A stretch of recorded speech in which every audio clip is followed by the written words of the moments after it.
ongoing political debates over more coronavirus relief funds has included some talk about special liability protections for businesses. Here to help make sense of all this, Tom Sinas of Sinas Dramis Law Firm joining us as he does every week. Tom, talk about how does the law in this area work currently, I guess? So I hear a lot of talk in the news, as do a lot of people, about liability protections for businesses and coronavirus, either at the federal level or the state level. And it occurred to me, well, wait a minute. Before you talk about that, maybe we should remind ourselves, how does this law work without those protections?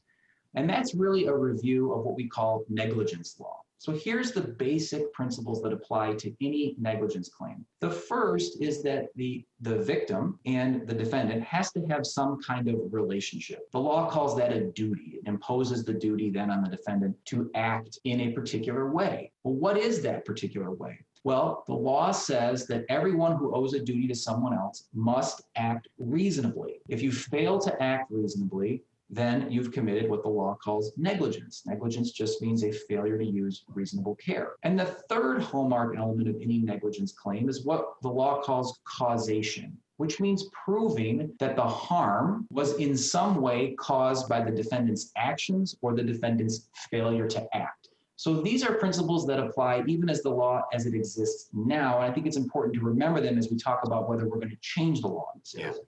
Yeah, how would liability protections change the current law, speaking of which, Tom?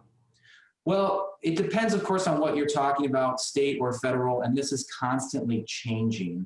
But the basic idea behind these liability protections is to increase the standard so that the victim has to prove something much higher than a failure to act reasonably. For example, the victim may have to prove that the defendant intended for the victim to contract the virus, or that the defendant acted recklessly or with disregard to public safety. So these are very high standards. And I think as people are thinking about how they feel this way, ask yourself the question, well, how challenging would it be to prove a quote unquote coronavirus case under the old law? If you're in an establishment that's taking reasonable steps to protect its patrons, then there's no liability for the establishment. More importantly, the plaintiff in any case has to show causation, that they can prove that they somehow contracted the virus at that particular location.